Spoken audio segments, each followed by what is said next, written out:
புது சிருஷ்டியின் குடும்பமும் கடமைகளும். Reprint number 3710, பக்கம் 179. தலைப்பு: பரிசுத்தர், குற்றமற்றவர், பூரணர். பிள்ளையை பயிற்றுவி எனும் துணை தலைப்பின் கீழ் காணலாம். அபூரண பெற்றோர்களினால் அபூரண குழந்தைகளை முழுக்க ஞானம் நிரம்பினவர்களாகவும் பூரணத்தின் தன்மை உடையவர்களாகவும் வளர்த்திடுவதற்கு எதிர்பார்த்திடலாம் என்று நாங்கள் ஊக்குவித்திட முடியாது.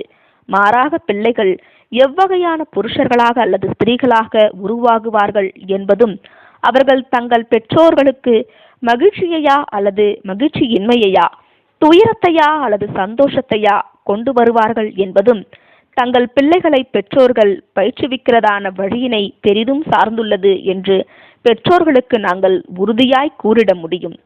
பிள்ளைகள் போகக்கூடாத திசையில் அநேக பெற்றோர்கள் தங்கள் பிள்ளைகளை பயிற்றுவித்து விடுகின்றனர் என்பதும், அவர்களில் தவறான உணர்வுகளை விதைத்து விடுகின்றனர் என்பதும், மேலும் இதனால் பெற்றோர்கள் அவமானத்திற்குள்ளாகும் இயல்புகள் பிள்ளைகளிடத்தில் உருவாகின்றது என்பதும், இவ்வியல்புகளின் நிமித்தம் பிள்ளைகளை பெற்றோர்கள் கண்டிக்கின்றனர், கடிந்து கொள்கின்றனர் என்பதும், பிள்ளைகள் வளர்கையில் அவர்கள் இவ்வியல்புக்குரிய எதிராக ஜீவித காலம் முழுவதும் போராட வேண்டிய கட்டாயத்திற்குள்ளாகின்றனர் என்பதும் கவலைக்குரிய உண்மையாகும்.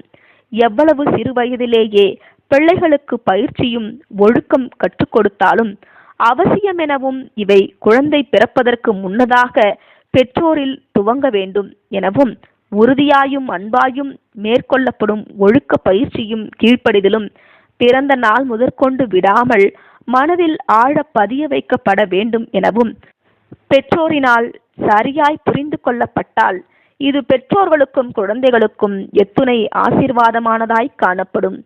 எங்கு ஒரு குழந்தை நியாயமான நல்ல பிறப்பு அடைந்து கிறிஸ்தவ இல்லத்தினுடைய செல்வாக்கின் கீழ் வளர்க்கப்படுகின்றதோ, அந்த இல்லத்தில் வேதாகமமானது நியாயமாக தரநிலையாக அடையாளம் கண்டு கொள்ளப்பட்டிருந்தால், அங்கு ஒன்று அல்லது இரு பெற்றோர்களும் கர்த்தருக்கு அர்ப்பணம் பண்ணினவர்களாயிருந்தால், அங்கு கர்த்தர் மீதான விசுவாசத்திற்கும் அவரது பராமரிப்பின் மீதான நம்பிக்கைக்கும் பெற்றோருடைய ஜபங்களானது தொடர்ச்சியான சாட்சியாக காணப்படுமானால், அங்கு ஆவியின் கனிகளாகிய சாந்தம், தயவு, பொறுமை, நீடிய பொறுமை, சகோதர சிநேகம், அன்பை மாதிரித்துவப்படுத்திடுவதற்கும் மாத்திரம் பெற்றோர்கள் நாடாமல் இவைகளை குழந்தைகளிலும் ஆழ பதிய வைத்திடுவதற்கு நாடுவார்களானால், இம்மாதிரியான அனுபவங்களின் கீழ் பயிற்றுவிக்கப்பட்டுள்ளதான பிள்ளை பொதுவாகவே 12ஆம் வயதில் கர்த்தருக்கு தன்னை அர்ப்பணிக்கவும், திவ்ய வசனத்தினுடைய அறிவுரைகளை நாடவும், அதன்படி செய்யவும் ஆயத்தமாய் காணப்படும். தங்கள் இருதயங்களை கர்த்தருக்கு சிறு வயதிலேயே கொடுப்பவர்களுக்கான வாக்கு தத்தங்களானது நாம் அனைவருமே அறிந்ததாகவும் அநேகரில் அவற்றை நாம் கண்டதாகவும் இருக்கிறது. அதிகாலையில் என்னை தேடுகிறவர்கள் என்னை கண்டடைவார்கள். பிள்ளையானவன் நடக்க வேண்டிய வழியிலே அவனை நடத்து, அவன் முதிர் வயதிலும் அதை விடாதிருப்பான். Those that seek me early shall find me. நீதிமொழிகள் 8ஆம் அதிகாரம் 17ஆம் வசனம், 22ஆம் அதிகாரம் 6ஆம் வசனம். ஒரு பிள்ளை உலகில் அதன் இஷ்டப்படி காணப்படுவதற்கும், சிந்தித்து செயல்படாமல் காணப்படுவதற்கும், மரியாதையற்று காணப்படுவதற்கும், சுயநலத்துடன் காணப்படுவதற்கும் பயிற்றுவிக்கப்பட்டால், அவன் பெரியவன் ஆகுகையில் சுயநலம் என்னும் மேடு பள்ளத்தினின்று அவனை கண்ணியத்தின் மற்றும் மற்றவருக்காய் அன்பு பாராட்டும் மற்றும் அக்கறை கொள்ளும் பெருவழி சாலைக்குள் திருப்புவது என்பது உண்மையில் மிக சிரமமான காரியமாய் காணப்படும்.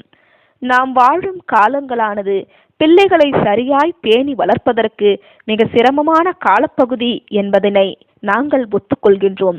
எனினும் இக்காலத்தினுடைய இந்நிலைமையானது பெற்றோரை சோர்வுபடுத்திடுவதற்கு பதிலாக, அல்லது பெற்றோர் தங்கள் கடமைகள் விஷயத்தில் அலட்சியமாய் காணப்படுவதற்கு ஏதுவாக்கிடுவதற்கு பதிலாக, இந்நிலைமையானது நீதி, நியாயம், இரக்கம் மற்றும் சத்தியம் குறித்த புரிந்து கொள்ளுதலாகிய சிமெண்டை கொண்டு போடப்பட்ட குணலட்சணத்திற்கான அஸ்திபாரத்தினால் குழந்தையை ஜீவிய காலம் முழுவதும் ஆசீர்வதித்திடும் தன் கடமையினை பெற்றோர் செய்யத்தக்கதாக அவனை மிகுந்த ஊக்கம் கொள்ள செய்யவும், பரத்திலிருந்து வரும் ஞானத்தினை ஊக்கமாய் அதிகம் நாடவும் அவனை வழிநடத்துவதாய் இருத்தல் வேண்டும்.